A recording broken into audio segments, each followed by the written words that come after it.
Kemana pikiran kita diarahkan, ke situ energi mengalir. Kalau saya percaya bahwa hidup saya adalah gaji saya, maka saya hanya akan mendapatkan uang dari gaji saya. Jadi kenapa saya punya uang dari tempat lain? Karena saya tidak memikirkan uang. Makanya disitulah yang disebut dengan wa may yattaqillaha yaj'al lahu makhraja wa yarzuqhu min haitsu la yahtasib. Disitulah kita akan dikasih oleh Allah rezeki dari arah yang sama sekali kita tidak menyangkanya.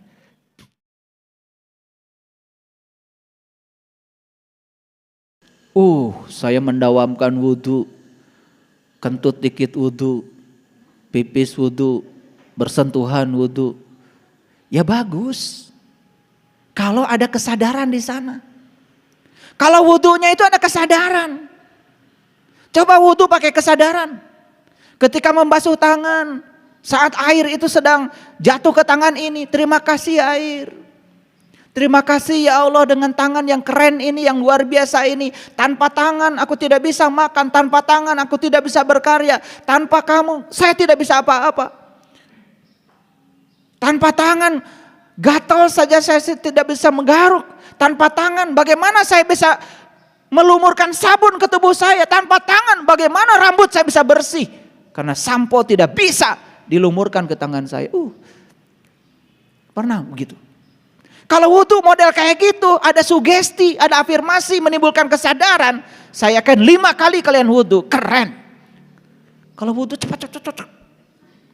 Ketika membasuh mulutmu, ya Allah, jangan satu kata pun keluar dari mulut ini yang membuat orang tersinggung dengan kata-kataku.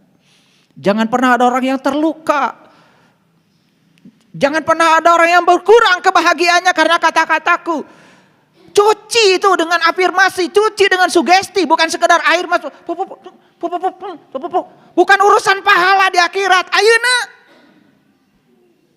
beresan. Ketika masukkan air ke hidung sampai terasa di sini, masuk ke sini. Secara medis itu bisa menimbulkan kesehatan yang luar biasa, bebas dari sinusitis.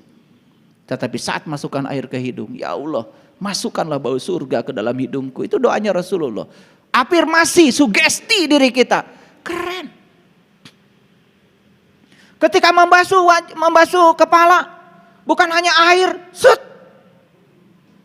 Di Quran tidak ada basuh kepala, di Quran tidak ada mengusap kepala. Di Quran yang ada wamsahu biru'usikum. Sapu kepalamu.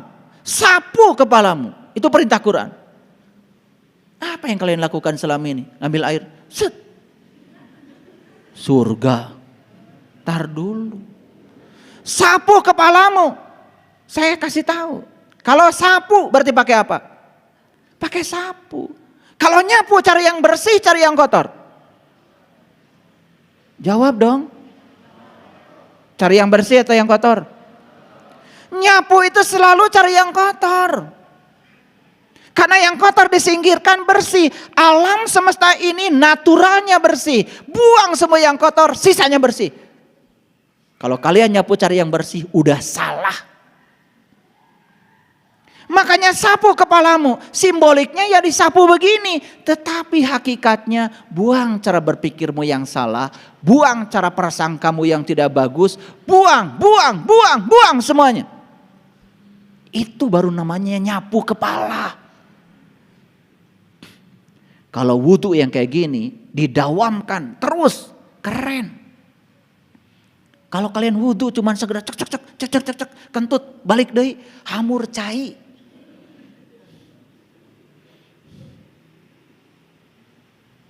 Ngerti maksud saya? Ini persoalan besar ini.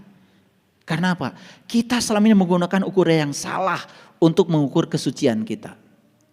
Kesucian kita diukur dari ukuran-ukuran yang salah. Mari kita buktikan. Orang suci itu bahagia. Kalau kita belum bahagia hari ini, gak suci. Gitu aja kok. Dan kita urut. Kenapa saya tidak bahagia? Oh ternyata karena saya masih rakus dan tamak terhadap apa yang saya ingin. Tidak pernah selesai, tidak pernah puas. Itu sumber penderitaanmu. Itu yang membuat kamu mencapai ketidakbahagiaan. Lalu sekarang kita buktikan. Maka rugilah orang yang mengotori jiwanya. Ayo kita buktikan ketika kita kotor jiwanya. Jiwa yang kotor menghasilkan pikiran yang kotor. Pikiran yang tercela selalu menimbulkan penderitaan. Mari kita buktikan. Orang tadi datang padahal mau ngasih proyek. Assalamualaikum. Sebentar nih. Assalamualaikum. Kayak saya. Bukan dijawab Waalaikumsalam. Karena punya pengalaman kalau dia pernah pinjam uang. Dia lagi. Padahal hari ini dia mengasih proyek besar. Tapi karena sudah kotor jiwanya, kotor pikirannya, kemudian ngaharewos. Wartoskeun Bapak nuju kulem. Padahal eta si eta biar hudang kene. Lepas. Rugi enggak? Rugi. Padahal siapa tahu dia datang ke rumah kita mau ngajak kita makan enak. Tetapi karena sudah kotor jiwa kita. Bahkan ketika kita kotor pikirannya, kotor jiwanya, apa yang terjadi? Orang mau berbuat baik saja kepada kita disangka berbuat buruk. Apalagi berbuat buruk. Rugi gak? Terasa gak ruginya sekarang? Terasa gak ruginya? Jadi baca Quran tuh begitu. Bukan 1 hari 1 juz, kebanyakan. 2 ayat aja ini. Beruntung orang yang mencucikan jiwanya. Tanya dirimu, apa untungnya? Buktikan dalam dirimu, praktekan. Apa sih jiwa yang suci itu apa? Oh, sekarang saya sudah dapat pengajian. Ternyata cara mengukur jiwa saya suci, apakah pikiran saya tercela atau tidak. Ketika pola pikir saya bagus, apapun menjadi membuat saya enak, itulah tandanya suci. Praktekan dalam hidup. Oh, untung. Dan ketika jiwa saya kotor, oh, saya merasakan ruginya. Kan keren kalau ngaji kayak gitu. Bisa mengerti? Oke. Lanjut ke sini lagi. Jadi 3 cara mengukur kesucian jiwa. 1, terbebas dari ketamakan atau keserakahan terhadap yang diinginkan. Yang kedua, terbebas dari kebencian terhadap yang tidak diinginkan. Ada hal yang tidak diinginkan terjadi. Pahami. Dan ternyata pemahaman selalu menimbulkan ketenangan. Rasa toleransi pada diri selalu menimbulkan ketenangan. Begitu segala sesuatu terjadi. Oh, jangan-jangan saya sedang dilunasi karmanya oleh Allah. Terima kasih semesta. Sudah, saya terima saja seutuhnya. Biar saya bisa melunasi utang karma saya. Saya tidak mau menciptakan utang baru. Saya juga tidak mau gagal melunasi utang lama. Selesai.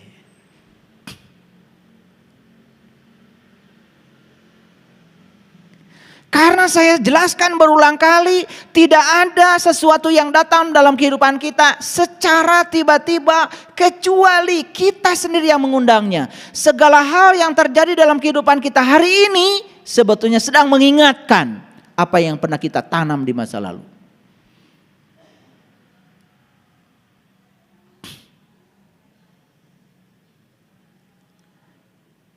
Yang ketiga, untuk mengukur apakah jiwa kita suci atau tidak, perhatikan saya. Apakah kita sudah terbebas dari kegelapan batin? Yuk, perhatikan saya. Gimana indikator kegelapan batin? 2. Orang yang gelap batinnya selalu 2. 1, salah persepsi. 2, salah proyeksi. Dia masuk ke ruang gelap, kemudian dia pikir di situ ada ular. Karena gelap, tidak kelihatan, tidak jelas, dia lari terpontang-panting sampai dia jatuh, sampai patah kakinya. Pertanyaan saya, siapa yang membuat dia itu jatuh dan patah kakinya? Apakah ular yang ada di gudang yang gelap tadi, atau rasa takut dia terhadap ular yang menyebabkan dia jatuh? Yang mana? Rasa takut terhadap ular, siapa penciptanya? Kenapa dia takut pada ular padahal ularnya juga belum tentu ada? Karena ruangnya gelap. Paham? Sudah patah kakinya, dia datang lagi. Rek nenggel orai. Bawa panunggul yang besar. Jetrek lampu dinyalakan. Dia baru sadar. Oh ternyata tambang. Jadi semua orang yang dalam kehidupan ini gampang menilai, gampang menghukum, gampang berpersepsi, gampang berproyeksi. Padahal dia sendiri tidak belajar. Orang belajar agama dalam dinilai sama dia karena berbeda. Wah itu gak bagus, wah itu menyimpang. Itulah kegelapan batin.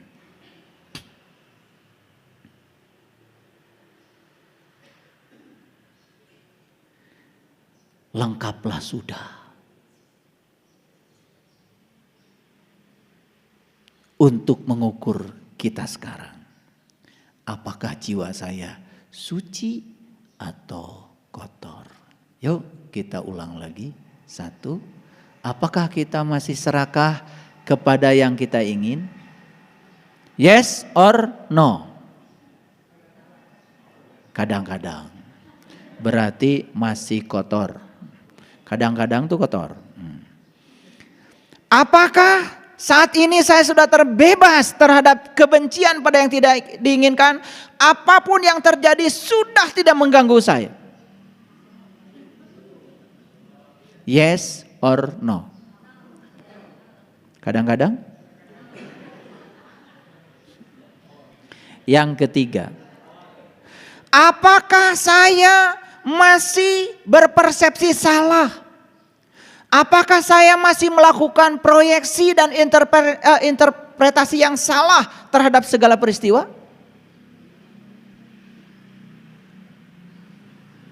3 ini kalian pakai untuk mengukur, ini keren sekali. Di situ kita akan sadar, oh ternyata ritual yang saya lakukan selama ini ternyata tidak membangun apa-apa terhadap kesucian jiwa saya. Buktinya saya masih seperti ini. Nah kalau sulit untuk menerapkan yang 3 ini, ada satu instrumen yang sangat keren. Ini dengan akurasi yang sangat luar biasa. Tanya diri kita, apakah saya bahagia atau tidak? Kalau bahagia, yes, berarti jiwanya sudah suci.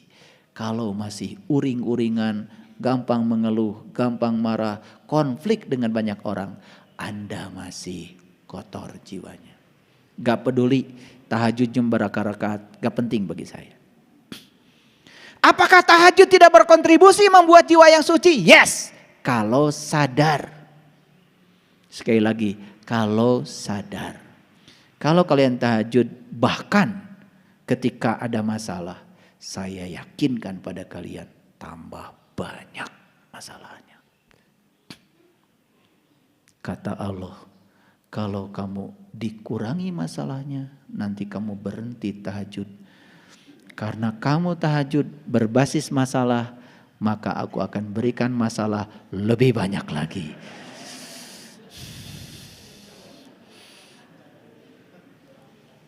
Ini yang kata Rasul, innamal amalu biniat. Amal tergantung pada niat. Hati-hati. Saya sering mengajarkan kepada kalian semuanya, kalau kalian berbuat baik, tolong jangan memikirkan balasan dari kebaikanmu. Karena apa? Kalau kalian memikirkan balasan dari kebaikanmu, maka kau akan mendapatkan sesuatu sesuai yang kamu pikirkan saja. Lalu Allah yang maha tak terbatas dibatasi oleh batasan-batasan pikiranmu. Makanya saya kasih tahu, kalau mau melakukan kebaikan, lakukan saja. Bahwa semesta nanti ngasih hadiah, alhamdulillah. Gitu. Saya kerja sudah 31 tahun. Saya baru saja kemarin dapat Satya Lencana dari Presiden. Atas pengabdian saya 30 tahun jadi dosen. Alhamdulillah, selama 30 tahun saya tidak menerima gaji. Karena gajinya saya serahkan pada istri saya.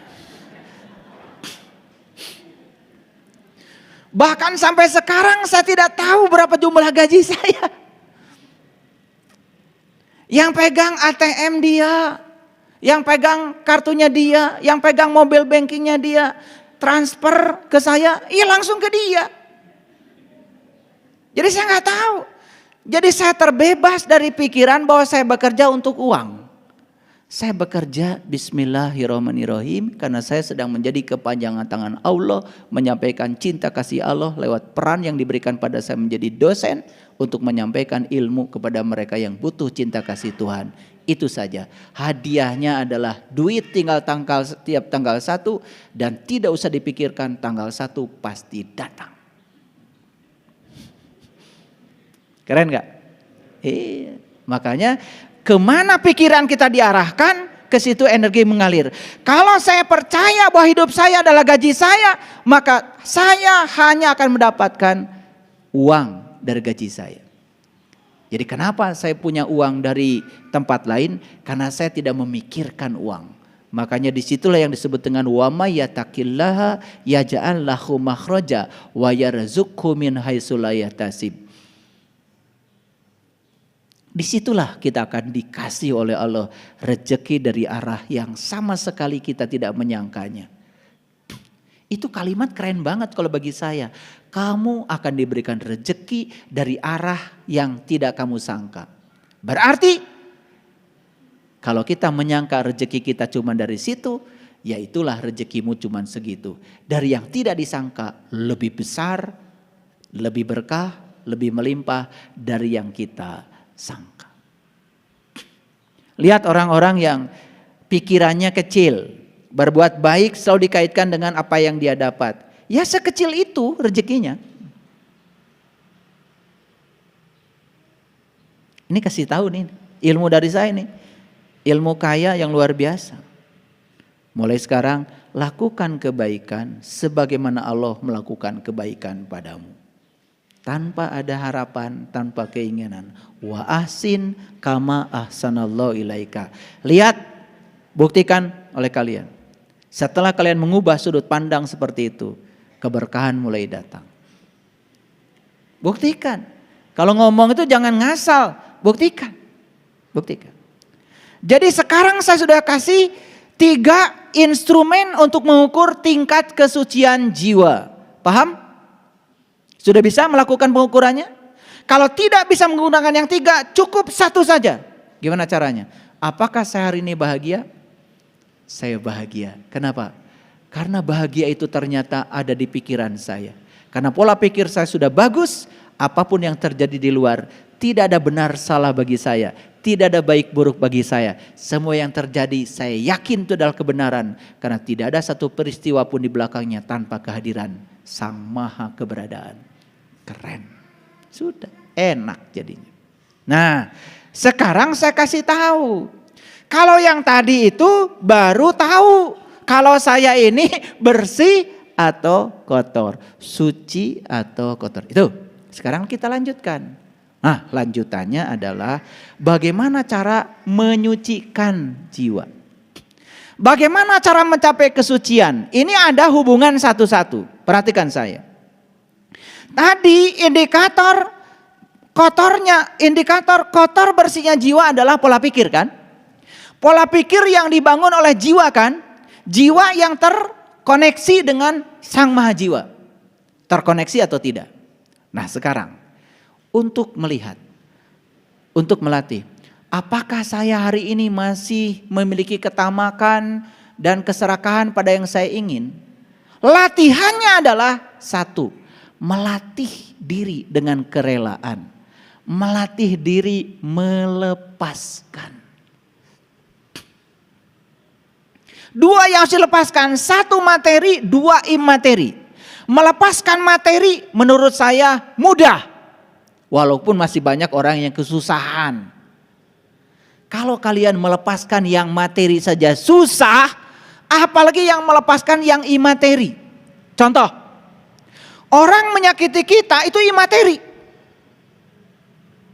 Saya bisa melepaskan itu semua sampai saya bisa selesai dengan diri saya sendiri, itu jauh lebih berat daripada melepaskan yang materi. Yang materi gampang kok melepaskannya. Jadi kalau kalian ini mohon maaf, materi saja melepaskannya masih susah, apalagi yang imateri. Kalau duit saja melepaskannya masih hitung-hitungan, apalagi memaafkan, jangan berpikir kejauhan. Itu sebabnya mengembangkan diri untuk melatih diri agar memiliki kerelaan dalam melepaskan yang bersifat materi dan imateri, kuncinya 3. 1, pemahaman, 2, pemaafan, yang ketiga toleransi.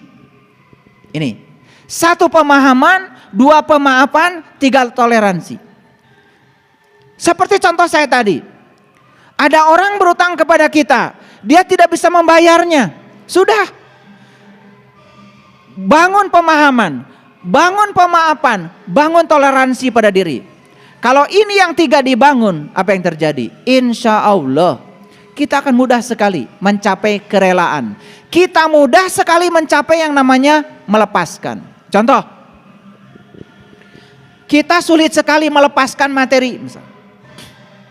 Pahami oleh kita, materi itu apa? Misalnya uang. Yuk kasih pemahaman. Saya banyak uang buat apa? Ayo tanya pada diri kita. Saya mengumpulkan uang banyak buat apa?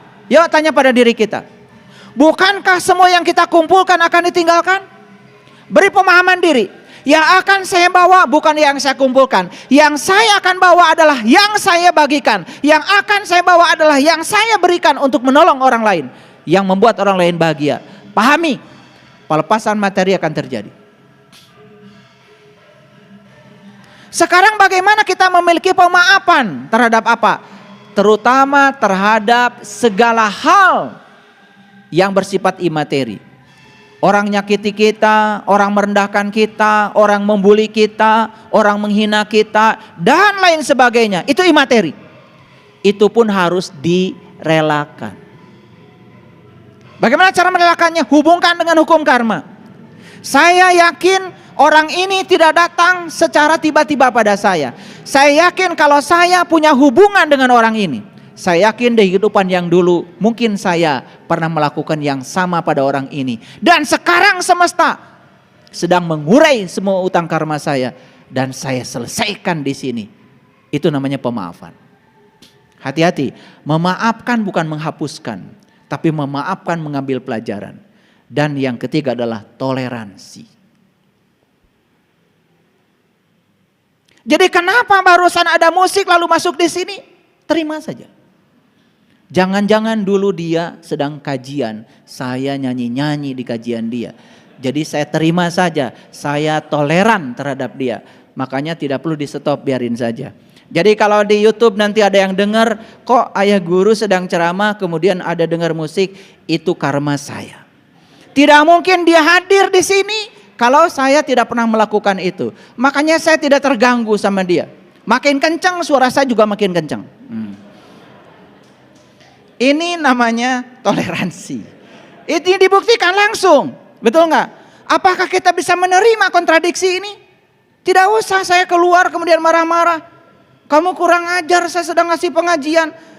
Lalu mereka akan bingung pada saya. Ini yang ngaji kami atau Bapak? Yang sadar kami atau Bapak? Masa kita yang sedang ngaji katanya tingkat kesadarannya tinggi harus marah sama mereka? Biarkan saja, mereka juga cari nafkah kok. Tolong yang keluar kasih uang. Kasih uang. Jangan merasa terganggu dengan yang begini. Justru itu peringatan bagi kita. Jadi tidak ada sebetulnya yang mengganggu kita. Semua masalah akan menjadi masalah karena Anda masalahkan. Apa masalahnya? Jadi kalau orang merasa terganggu nih nanti yang dengar rekaman saya, kotor. Ini ujian karena ini ceramahnya apakah jiwa Anda suci atau kotor. Langsung ada ujiannya. Apa enggak keren semesta itu? Luar biasa, kontan. Ya. Jadi ini kami sedang latihan, melatih diri dengan kerelaan. Yuk kita relakan. Jadi kalau tadi sempat Anda marah karena ada musik itu, Kotor Anda. Saya aja yang ceramah nggak marah. Ini adalah praktek langsung dalam kehidupan. Yang kedua, untuk membebaskan diri dari kebencian terhadap yang kita tidak ingin, latihannya apa? Melatih diri untuk mengembangkan cinta. Wah, ini yang paling susah. Bagaimana cara mengembangkan cinta? Harus ada instrumennya, harus ada medianya. Satu-satunya media yang keren untuk mengembangkan cinta adalah hadirnya orang-orang yang tidak punya cinta. Jangan mimpi kalian belajar cinta dari orang yang penuh cinta. Keliru.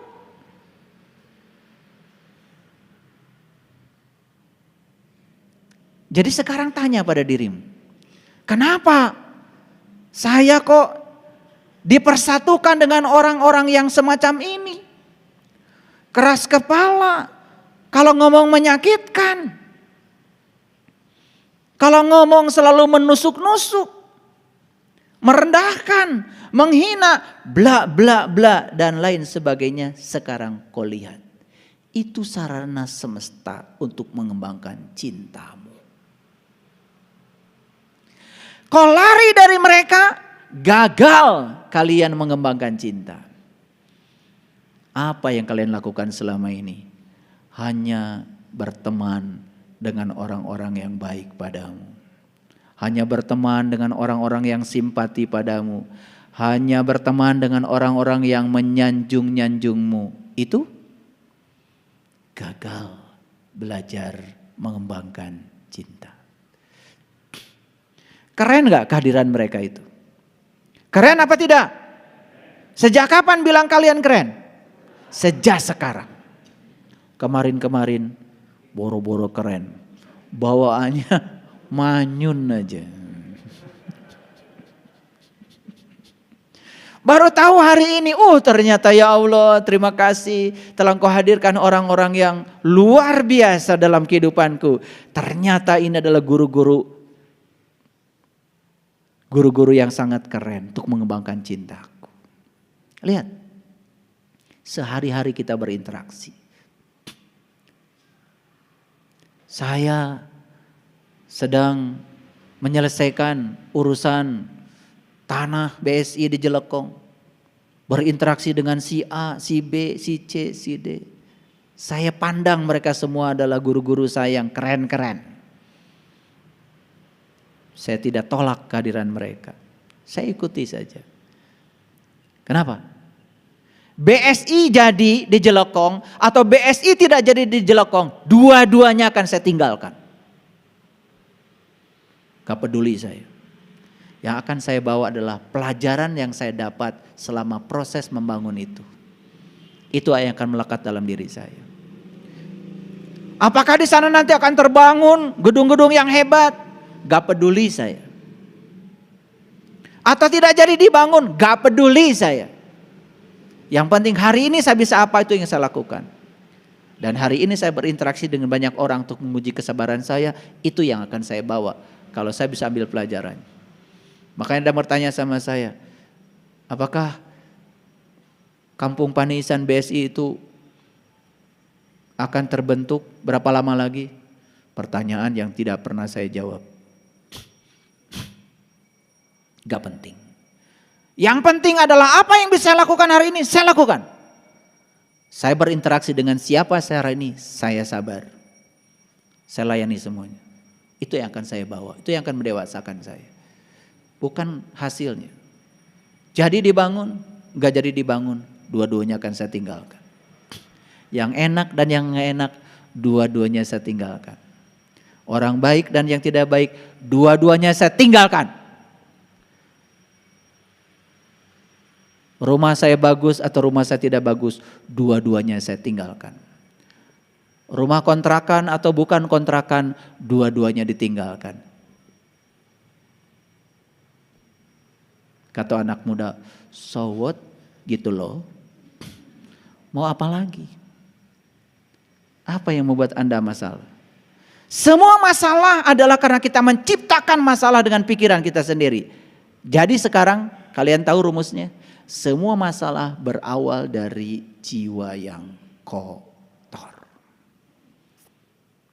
Jadi kalau orang sudah jiwanya bersih, gak ada masalah.